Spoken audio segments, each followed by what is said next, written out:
টাকা, যেটা এমন একটা জিনিস যেটা গরিব থেকে বড়লোক, ছোট থেকে বড় সবাই আরো বেশি পেতে চায়। প্রশ্ন হলো কিন্তু কেন? টাকা কি শুধু একটা কাগজের টুকরা? না, এটি সম্পূর্ণ একটা অ্যাডিকশন। টাকা এমন একটা ভাষা যেটা ছোট থেকে বড়, পিএইচডি থেকে প্রাইম মিনিস্টার সবাই বোঝে। এই টাকাই তো মানুষকে কুঁড়েঘর থেকে বিশাল অট্টালিকা থেকে শুরু করে বাতাসের আগে যাওয়া গাড়িতে বসাইছে। টাকা এমন একটা জিনিস যার নিজের কোনো ভ্যালু নাই এবং মূল্য নাই, কিন্তু সে অন্য জিনিসের মূল্য নির্ধারণ করে। এখন আপনার মনে প্রশ্ন আসতেই পারে, তাহলে টাকার এত মূল্য আসলো কিভাবে? আজ থেকে হাজার বছর আগে মানুষ বিনিময় প্রথা ব্যবহার করত, যেখানে একটা পণ্য নিতে অন্য একটা পণ্য বিনিময় করতে হতো। ফর এক্সাম্পল, আপনার কাছে এই মুহূর্তে চাল আছে, আপনার তেলের দরকার, তাহলে আপনাকে ওই মানুষকেই খুঁজে বের করতে হবে যার এক্স্যাক্টলি এই মুহূর্তে তেলের দরকার এবং আপনার চালের দরকার। কিন্তু এইটা একটা হিউজ প্রবলেম এবং মানুষ নতুন কিছু ভাবতে শুরু করে। যেই ভাবা সেই কাজ, শুরু হলো নতুন কিছু করা এবং সেই থেকেই চালু হলো প্রথম সোনা এবং রূপার কয়েন। কিন্তু এখানে বাধে আরো বড় প্রবলেম।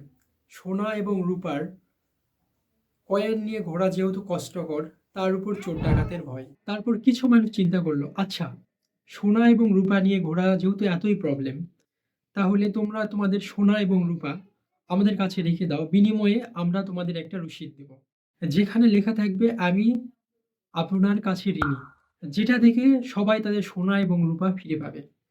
এই আইডিয়া মানুষের কাছে মোটামুটি ভালো লাগে। মানুষ তাদের সোনা এবং রূপা নিয়ে আসে এবং জমা রাখে, বিনিময়ে একটা রসিদ নিয়ে যায় এবং মানুষ তাদের সোনা এবং রূপা রাখতে শুরু করে। এখানেই ঘটে মজার একটা ঘটনা।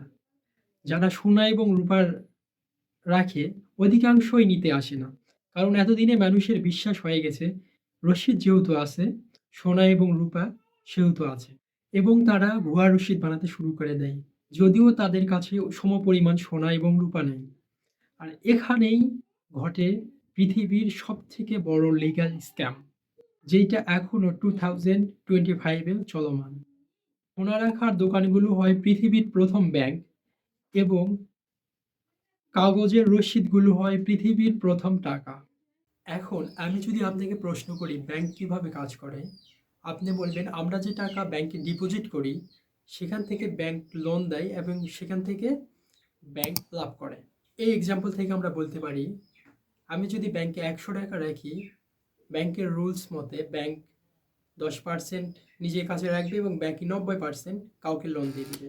এখন এই লোন থেকে 12% ইন্টারেস্ট এখন এই লোন থেকে 12% ইন্টারেস্ট চার্জ করে 8% ব্যাংক রাখবে এবং বাকি 4% অনারকে দিবে। মূলত এইভাবে ব্যাংক ইনকাম করে। কিন্তু না, ব্যাংক শুধু এইভাবে ইনকাম করে না, পিছনের কাহিনী একটু ভিন্ন, যেটা অধিকাংশ মানুষই জানে না।